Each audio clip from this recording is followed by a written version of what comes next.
apologies for absence. Thank you, Leader. We've got apologies from councillors Mark Merriweather and Kika Muralees. Thank you very much. Item 2, minutes of the meeting on the 29th. Can I have your consent, members of the executive, to approve this? A resounding agreed. Thank you, everyone. Declarations of interest, everyone. Fiona? None received, Chairman. Leader. Any from the floor? No, good. Okay, questions from members of the public. Any questions from members of the public? None from members of the public. Thank you. And questions from members. I think there is one from Councillor Jenny Else, who's present in person. So Jenny, if you would like to, sorry, Councillor Else, if you'd like to. Thank you very much. So as we are all aware, Waverley Borough Council have a duty as responsible landlords and to ensure that their properties are fit for habitation. My questions to the executive are: when was the last full condition survey of Waverley's dwellings in West Hill, Elstead carried out? Who carried it out? What measures were recommended? What works have been programmed to execute any recommendations? What progress has been achieved?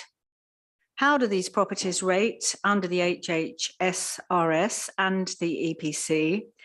And why are there properties with roofs still unfelted and poorly insulated in our ownership in 2023?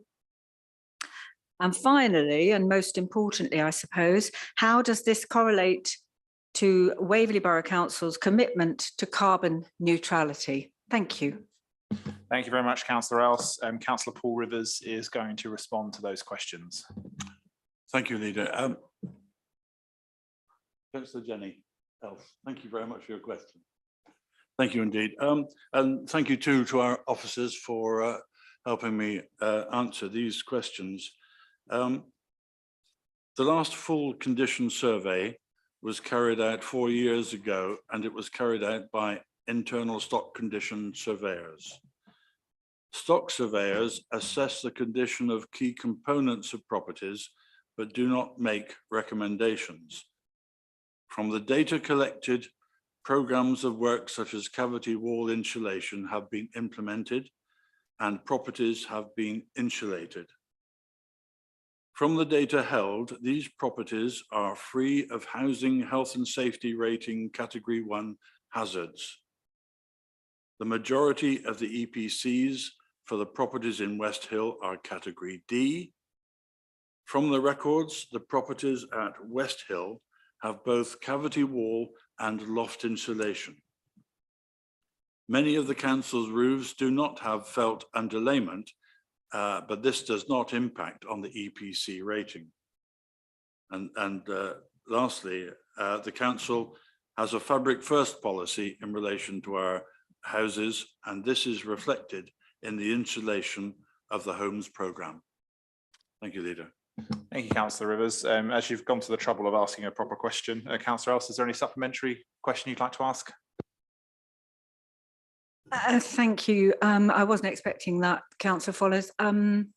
Not really. I mean, there are a lot of questions that do remain in my mind, but I think perhaps not for this particular occasion, except to say that because the insulation is poor in many of these homes, extra heating is having to be used. And I didn't hear the answer to my question about how it correlates to our commitment to carbon neutrality, because a lot of electricity is being used and gas in order to try and heat the homes, which are not actually very adequately insulated, even though I've had the assurance that they are. They aren't. Thank you. I'll take a little bit of that one before we move on to the next item. I think in most cases, we'd actually all prefer there to be better insulation, because then it doesn't matter what type of heating you're using. You're obviously going to need to use less energy, whatever the mechanism is. So, I mean, there is an argument that having better or more insulation is actually more important than, for example, say, replacing all the gas boilers, because you're still reducing the consumption. What Councillor Rivers has said is that actually a lot of the stock condition survey has highlighted that, you know, that we know that cavity wall insulation has been implemented. We also know there are some places where insulation could be better or more. It can meet certain requirements, but we could probably have more insulation, probably in most Waverley properties, and that would include external insulation as well. What we run into frequently when it comes to doing anything in our properties, as well as doing anything like changing the mechanism for heating them, is we run into the massive costs that are a part of that. The government have set standards for, just to look around the room, it's EPCC, isn't it, by I think 2030? Even to get to that, we're in the sort of £100 million bracket, which obviously we're not going to get from anybody. And I certainly wrote to, and this always makes me laugh slightly, I actually wrote to Jacob Rees-Mogg when he was climate change minister to ask how on earth local government was supposed to meet the government's own policy, let alone our own. So from the discussion, certainly in the executive, is that balance between insulation and changes to energy provider is also a discussion about how much rent we can reasonably put up in Waverley to generate the funds to do that. It's a balance and something that we're coming back to the Landlord Services Board again soon. Right, item 6, leader and portfolio holders updates. I have one short update, and I will just say thank you to Elstead Parish Council for hosting me last night for an interesting batch of questions. Hopefully I was just about in the right mind to answer them after managing to have a small bike episode on the way to it. But otherwise it was an interesting meeting, and I've already had correspondence from the clerk today to progress a number of the matters, particularly the matter of the neighbourhood plan in Elstead, and I'll be getting on to that from tomorrow. I'm going to hand over to Councillor Clark. Thank you, Leader. As portfolio holder for the Farnham Infrastructure Programme, I'd like to take this opportunity just to update us on that. At the December Farnham Board meeting, the findings of the public consultation on the Farnham Infrastructure Programme options for the town centre were presented and endorsed. Over 500 residents of Farnham provided responses of particularly high quality. These options are intended to reduce congestion and improve air quality by changing the way the traffic flows around the town.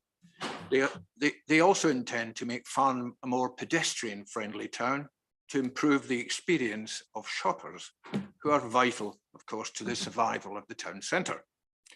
At the board meeting, I stated that residents of Farnham who use the town centre are made up of motorists, those who use public transport, cyclists and pedestrians. And my role as a Farnham councillor, and indeed that of others who sit on the Farnham board, is to speak up for all of these groups. At any one time, there are more pedestrians in the town centre than the car users and cyclists put together, although I do accept that many of them used cars or cycles to get there. But the pure maths tells me that pedestrians must come first when thinking about the town centre's infrastructure. My position as a Farnham board member and portfolio holder for the FIP is to see the Farnham FIP proposals move forward at their earliest opportunity. More detailed designs are now being created, and they will be presented to the Farnham board on the 24th of March for their endorsement. Thank you, Leader. Thank you, Councillor Clark. Councillor MacLeod is next. Thank you, thank you, Leader. In terms of enforcement, I'll be talking about planning and private sector housing later in the meeting, so I'll leave that aside. The only thing I wanted to mention in terms of enforcement, we've started a public consultation on the public space protection orders relating to dog control and dog filing in the borough, and that now appears on the front page of the Waverley website. It's an important consultation, and it's recently, very sadly, become more important in terms of the tragic incident that happened in Surrey recently, in terms of a lady who passed away due to a dog attack. So the purpose of this consultation is to seek public views on these protection orders, which last for 3 years and are due to be renewed. In terms of Brightwell's, little to say really, other than say we had a meeting, Brightwell's meeting recently, which Crest confirmed that they're going to complete the build by about the middle of this year. Certainly on the commercial side, there'll still be a little bit of work to be done on the residential side. In terms of the opening in the scheme, Crest and Surrey have now agreed a phased opening rather than one grand opening. And that's what's actually going to happen. So later this year, we'll start to see things opening, but it won't be one grand opening just because of the circumstances of letting out to tenants, which is very much Crest and Surrey's responsibility. Thank you, Leader. Thank you, Councillor MacLeod. Councillor Marriott. Thank you, Leader. I will comment briefly on the two portfolios that I hold, and as you might expect, since they're both to do with wellbeing, they overlap quite a lot. On the EDI front, the aim has always been to monitor and test what is already in place and proceed to a new full policy. Since the objectives and work programme were introduced some months ago, the Corporate Equality Group has met several times. In each meeting, they review the work plan and comment on its progress against timescales and objectives. In the background, work has been progressing on the new EDI policy, which it is hoped will be ready for consideration by the executive and all other council members before it progresses to full council. The policy which exists at present in the Guildford Borough Council will, of course, inform the new policy on its journey through the council. At the Corporate Equality Group, we also discussed the need to ensure that we have good safety procedures for councillors when they are visiting members of the public, both now and during the run-up to election time. At present, they do not have access to the staff safety register, which contains details of people who may be considered a potential risk. They can, of course, report an aggressive incident, but I don't believe there is a current method of disseminating this information amongst the councillors. It would be advisable, however, if a councillor has any concerns about an individual, to contact the Emergency Planning, Resilience and Safety Officer, Anthony James, to check if the person is on the safety register. This is very relevant, obviously, for the present situation where we will be out and about amongst the public quite a lot pre-election. And also the local government authority are running the Debate Not Hate campaign, and this might also be useful. It aims to tackle the abuse and intimidation councillors face from the public for carrying out their present roles. And at parliamentary event this week, the Local Government Association released the Debate Not Hate toolkit aimed at engaging councils and councillors with the campaign. The toolkit provides councils and councillors with different resources and suggested actions to push for change and raise awareness of this important issue.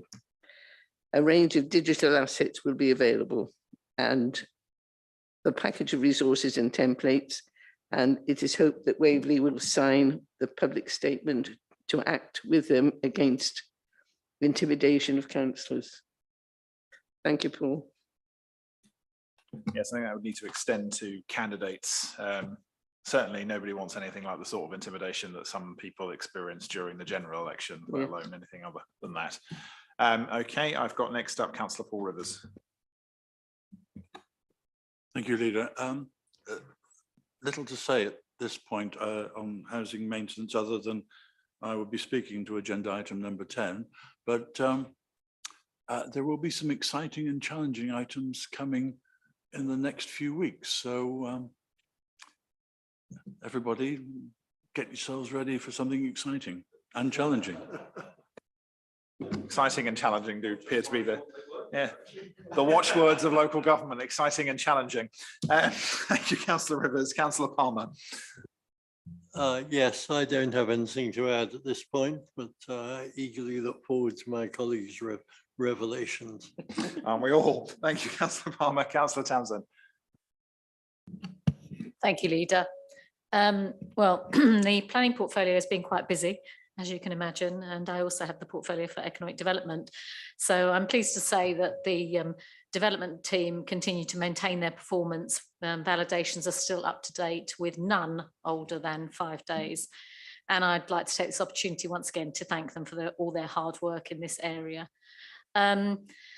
As everybody knows, Local Plan Part 1 was adopted in 2018, and it's therefore 5 years old this February, and the council will be required to make a formal decision to agree to carry out a review of this part of the plan, and then face the decision further on from whether or not we do a full or partial update of Local Plan Part 1.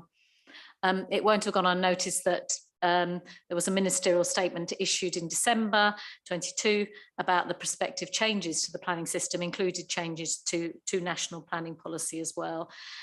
This affects areas like the 5-year housing land supply and the buffer as well, which is applied. So we've been calling for these changes for many, many years. Although at present it seems there will be limited impact on Waverley so far, because of the stage we are within our plan making process. There's also some other bits about extending protections for the neighbourhood plans, which is good news, and the application of the tilted balance, as well as some reference to beautiful buildings and preparation of things like design codes, with some additional greenbelt protection as well. However, there still seems to be a commitment to the standard method of calculating housing numbers, which appears to have a significant impact on housing numbers across our plan period. And alongside this, with the cost of living crisis, with contractor and supply chain issues, we do still face the real prospect of development sites being mothballed or a very slow build out rate over the next couple of years. So whilst I very much welcome the potential relaxation of the 5-year housing land supply and the buffer, the removal of the buffer, the government still needs to be extremely realistic about the supply overall, over the next couple of years at the very least. So I'm sure that we will still have to continue to lobby government and to state the obvious that about development across the country. The consultation to the NPPF and the Levelling Up and Regeneration Bill is open until the 2nd of March, and we will of course be preparing a response to this. So the planning policy team are extremely busy at the moment.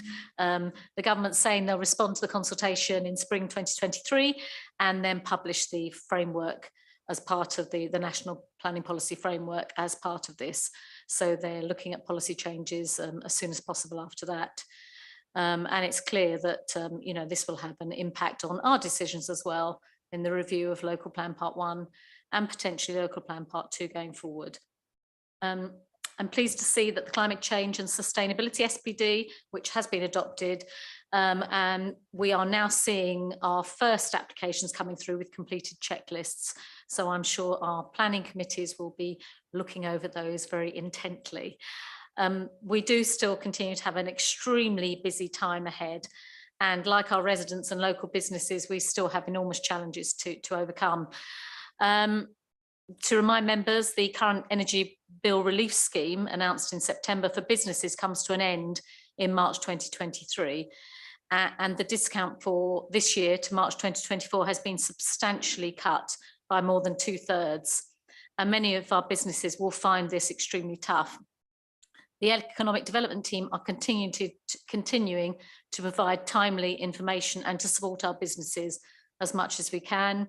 We're still offering free training, and we are also offering support as well, and progressing with our economic development strategy. But there is no doubt that this continues to be a very troubling time for our businesses. Against this backdrop, I am pleased to say that the Cranley, Farnham and Godalming businesses are positively progressing with their business improvement districts, the bids, and we are also providing as much assistance as we can in that area. And finally, on the economic development side, we are holding our joint annual business meeting with Guildford on the 7th of February at 8 AM. So if anyone wants to attend that, just get in contact with the ED team.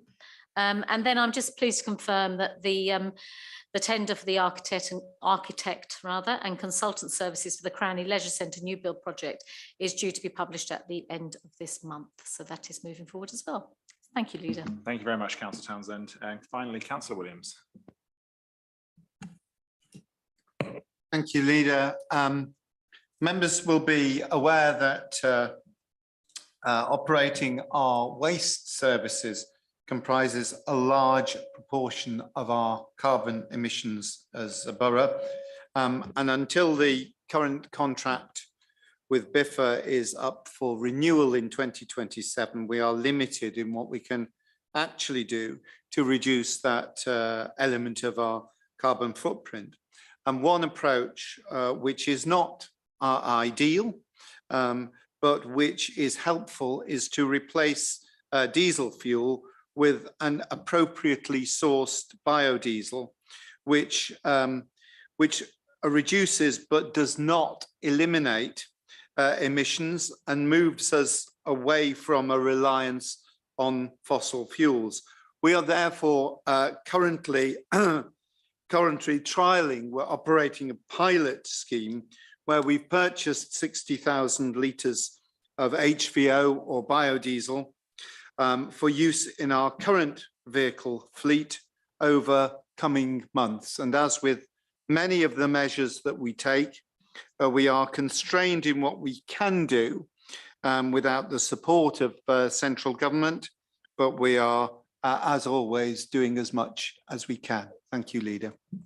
Thank you, Councillor Williams. In which case I shall move on to item 7, the sustainable procurement policy, which I think Councillor Williams, you're going to introduce on behalf of Councillor Merriweather. Indeed, yes.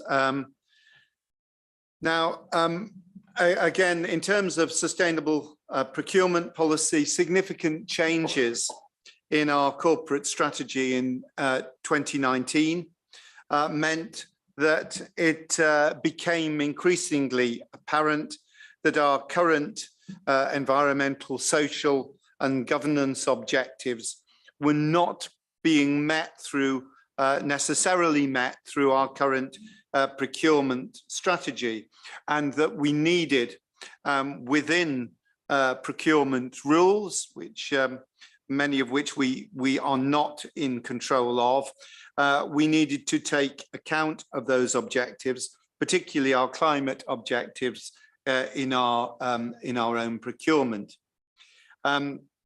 So you will see in the procurement policy before you that Waverley Borough Council is for the first time making explicit provision to promote positive environmental and societal impacts within the council's own supply chain.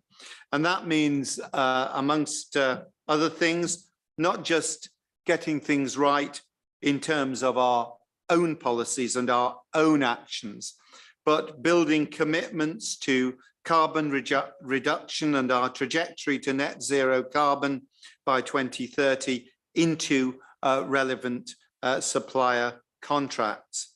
And we are in this policy, I think, pushing the frontiers of climate change mitigation, promoting biodiversity, promoting compliance with our social values, and building those into our procurement processes. So I hope colleagues will support the sustainable procurement policy that's been developed. Thank you very much, Councillor Williams. I've got one registered speaker, which is Councillor Hyman, who I think is on the Zoom, just to double check. Right, yeah. Councillor Hyman, if you're ready, do go ahead. Thank you, Leader. Yes, glad to see that we've been working together with other councils so that it keeps the cost of producing documents like this down. At least I think that's what the report tells us.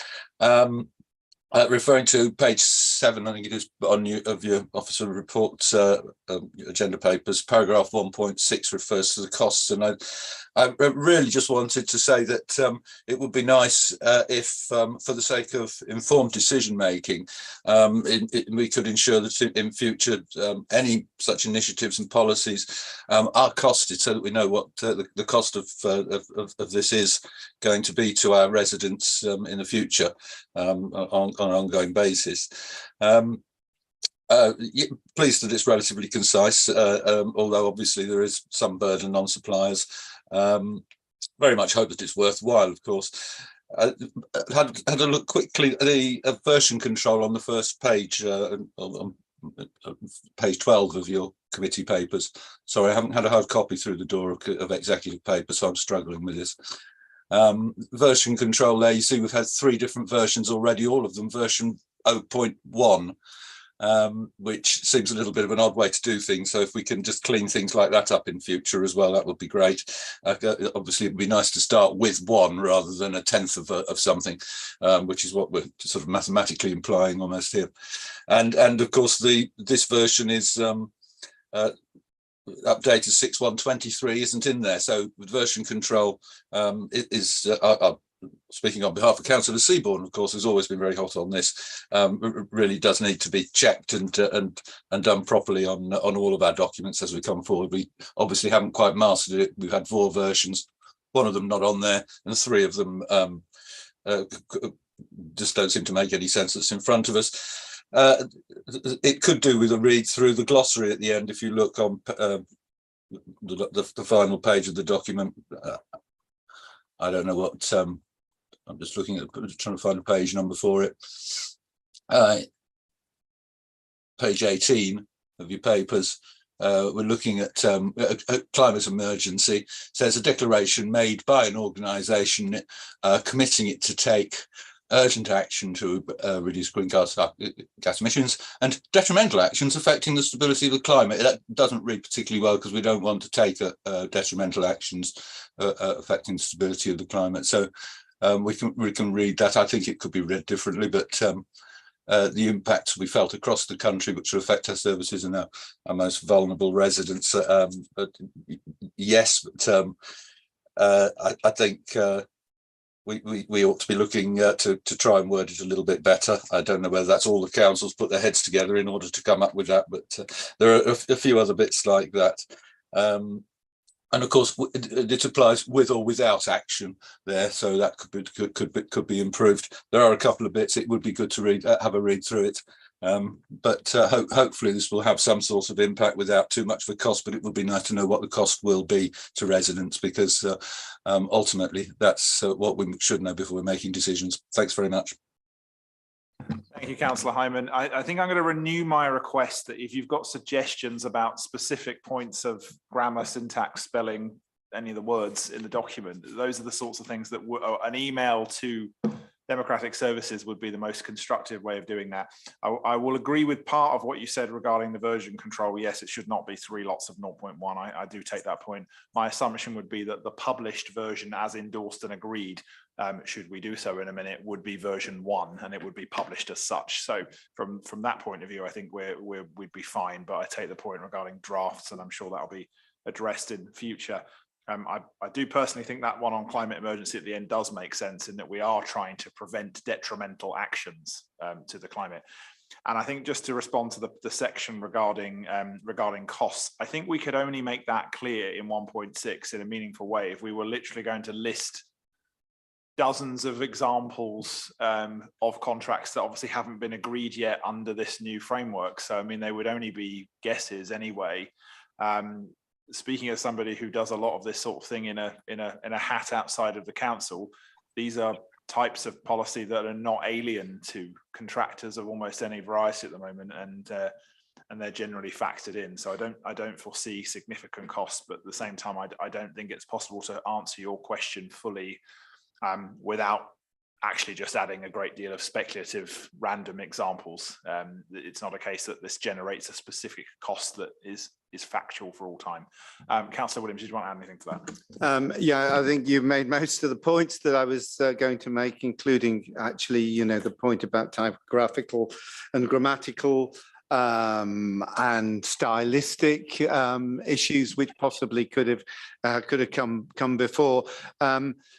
But just really on the substantive issue of cost, yeah, it's not something that we can necessarily quantify. But if the upshot of that is that we don't have an ethical and sustainable procurement policy, that we cannot afford to be ethical, we cannot afford to be sustainable, then I'm afraid that's a premise which I completely reject.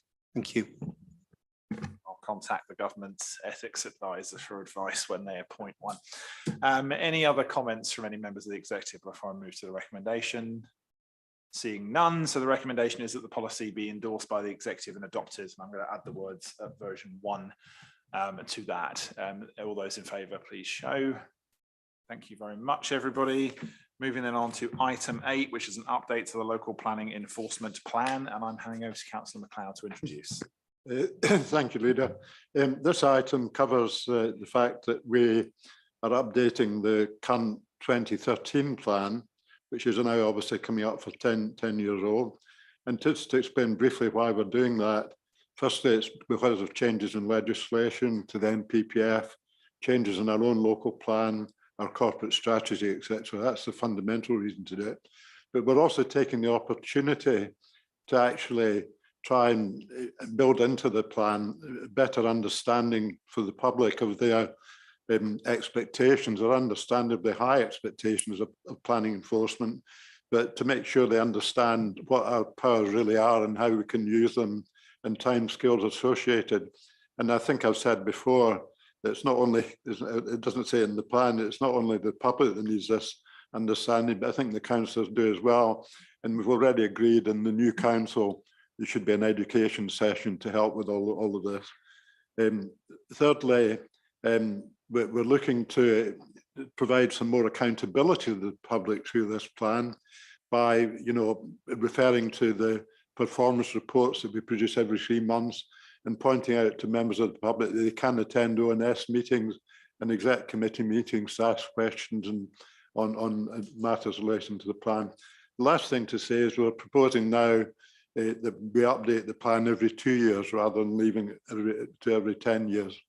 So they're the fundamental reasons why we're doing and what we're trying to achieve, Leader. Thank you.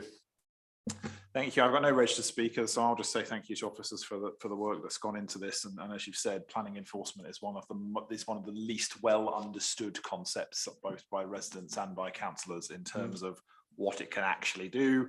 I even talking to Elstead Parish last night, the expectations of what planning enforcement can actually do. And the fact that they don't have the sorts of powers that the police do is still something that needs to land a bit more clearly than it has done. And I think this does go a long way in helping. Any other speakers? No, in which case, bear with me 1 sec. The recommendation. 2 seconds. The recommendation is recommended the executive, after considering the comments made by the Services Overview and Scrutiny Committee, agree to adopt the updated local planning enforcement plan. I have all those in favour, please show. Thank you very much, everyone. Bear with me 1 second. Yes, thank you, Councillor Clark. Right, so the next item, item 9, is the leisure management contract tender, which I'll be introducing on behalf of Councillor Murleys, who unfortunately can't be with us tonight. This provides an update on the current position of the contract tender and approves the award of a contract following the completion of the procurement process.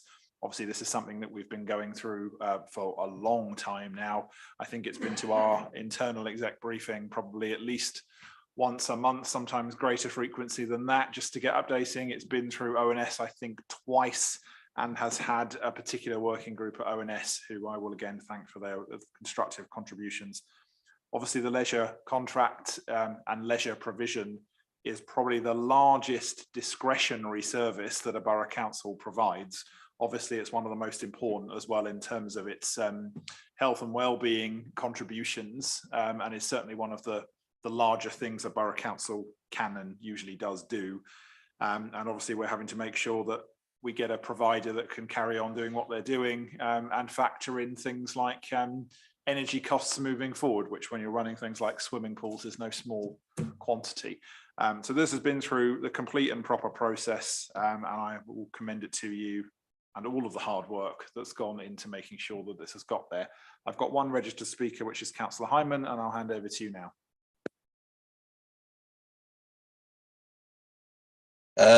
Thank you again, Leader. Yes, this again is about, I think members missed the point somewhat last time. It's about the way we make decisions, not the details of it. It's about reading documents, having the information before, and obviously, you know, it's up to the people who are making decisions to read the papers. Not up to me. It's their responsibility. They take the responsibility. They should or take it on and should live up to it and should read all the documents properly. But missed points is the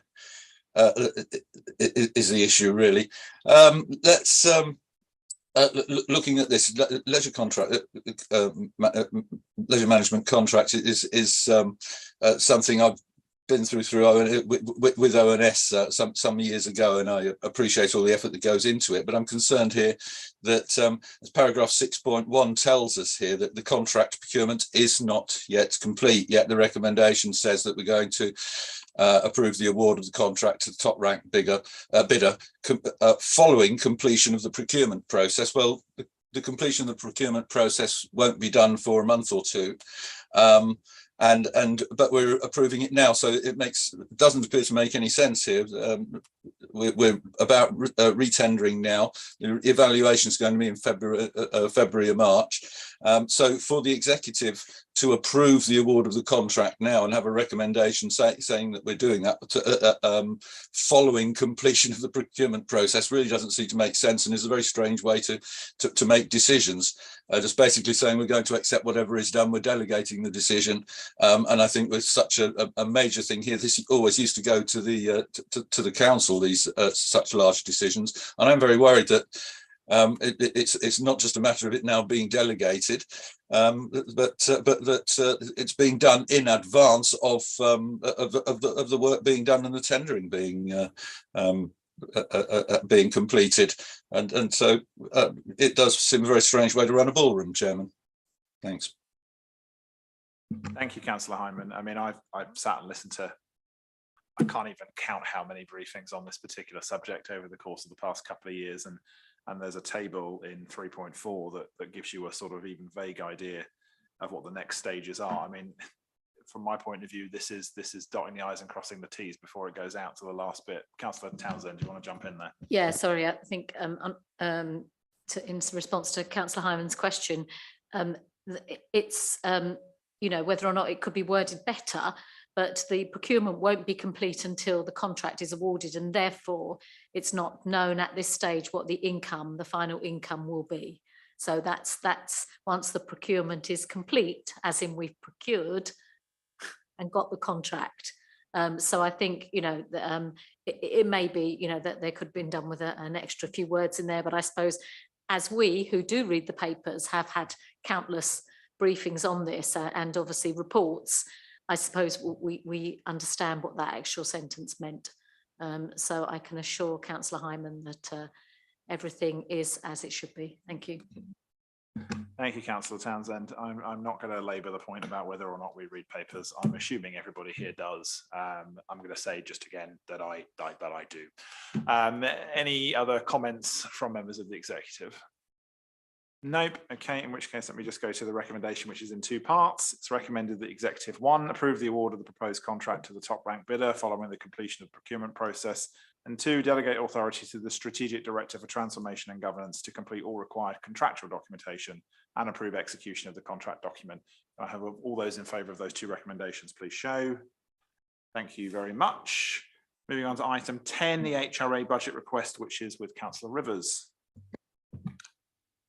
Thank you, Leader. Bear with me if I don't get my bean completely in a row on this, but the recommendation before us tonight is to approve a virement of £125,000 to be taken from the stock condition survey budget for this year. This is to fund the completion, well, it's to fund the carbon monoxide alarm installation for this year. It will go on into next year till August 23. But this £125,000 being taken from our stock condition survey will be replaced next year through the standard budgeting process. I mean, I think it's fair to say that the budgeting for housing has often been impacted by unforeseen events, one of which, of course, is a change to statutory regulations, and central government has revised such in October 2022, saying that carbon monoxide alarms are to be fitted in rental properties. So we all ought to have one, even if we don't live in rental properties, or more than one. So this statutory requirement impacts houses in houses in Waverley's HRA housing asset stock portfolio. For your information, Leader, works have begun on site at the time of the change in regulation, and as I said, will run into August 23. So the recommendation before us, as you can very well say for us, is to approve this environment of £125,000. Thank you. Thank you, Councillor Rivers. I've got no other registered speakers. Anybody else want to add anything to this one? It's a fairly straightforward one, though. Okay, in which case the recommendation is the executive approve that environment of 125,000 from the stock survey budget to fund this programme of works. Can I have all those in favour, please show? Thank you, everyone. Item 11, HRA Affordable Housing Oxford Ridge sale of 3 shared ownership homes. This is with Councillor Hyman. Councillor Hyman to introduce. I'm sure he'd love to slip of the tongue. Sorry, Jerry. Councillor Palmer to introduce. Always best not to anticipate the next election.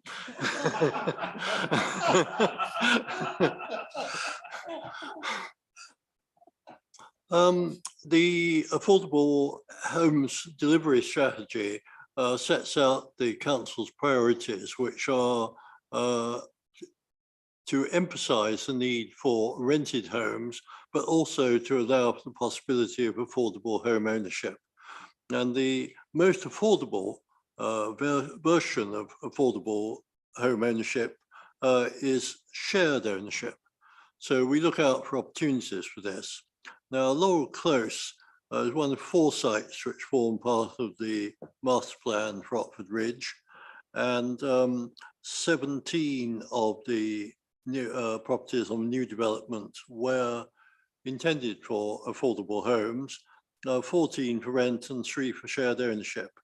And what this report asks the executive to do is to approve proceeding with the sale on the basis of shared ownership of these 3 properties.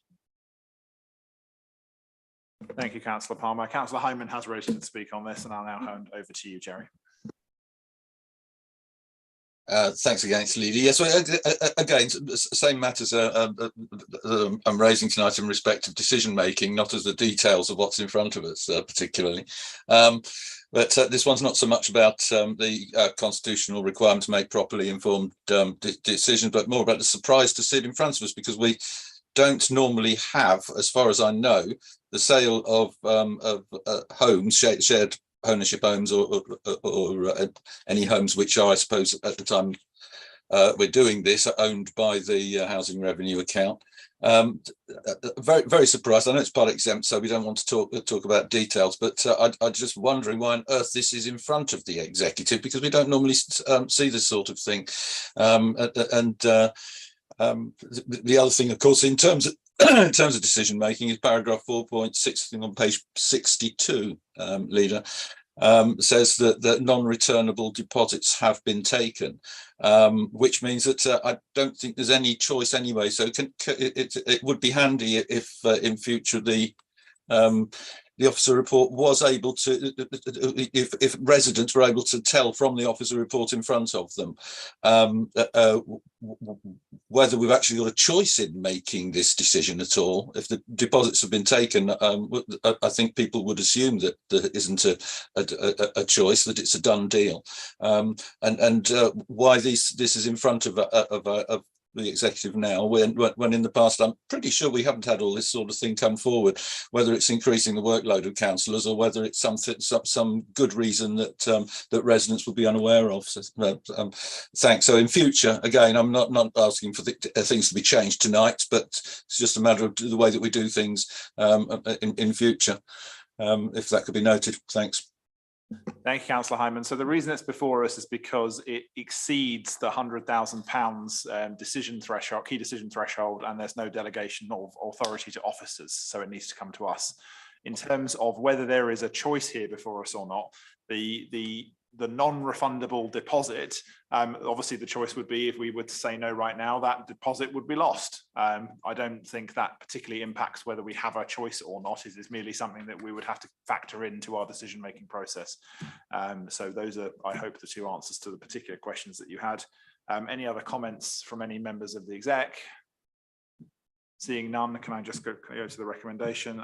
The recommendation is that executive consider this report, which we've done, and information provided in the exempt Annex 1, and approve the sale of the 3 shared ownership homes at Laurel Close, Oxford Ridge, Godalming, giving the executive head of legal and democratic services authority to approve the final form of the agreements, and executive approve the delegation or delegated authority for the head of housing services in consultation for the portfolio holders for housing delivery and operations to approve the future sale of the percentage shares.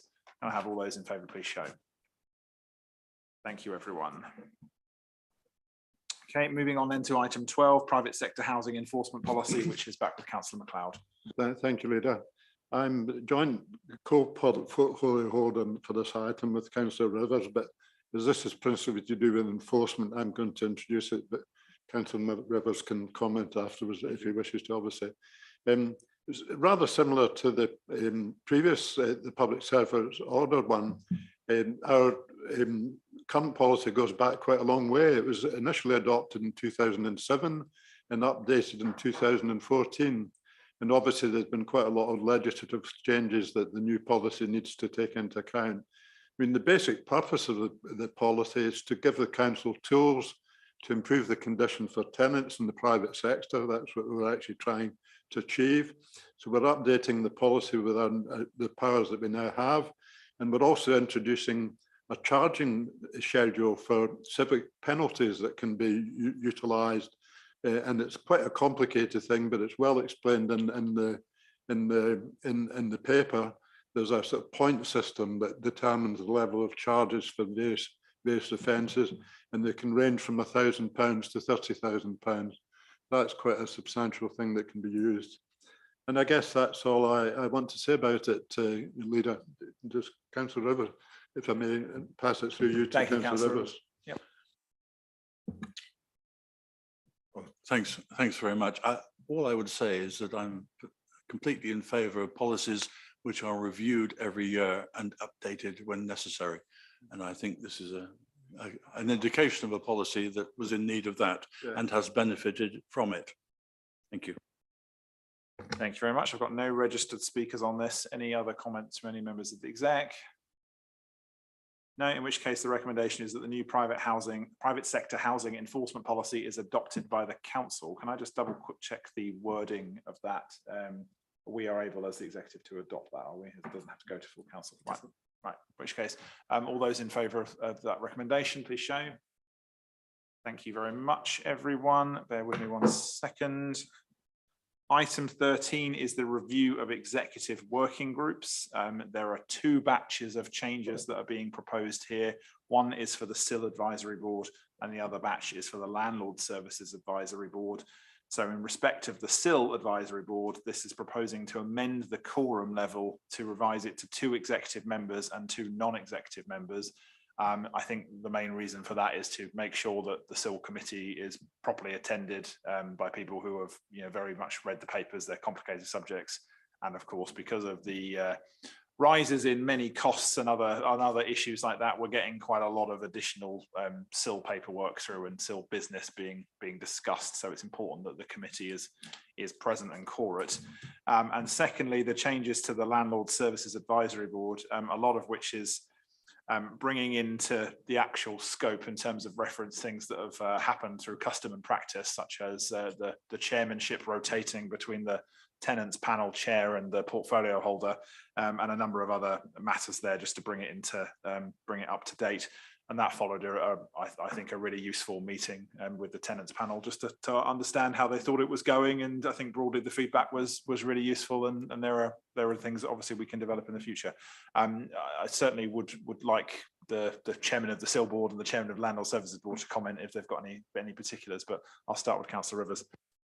just very briefly, Leader, I recommend anybody who's got some time on the 26th of January to join us and see how it works, and it works well. Thank you, Councillor Rivers. Councillor Palmer. Thank you, Leader. Yes, just for background, the reason for the change in SIL is that originally we envisaged that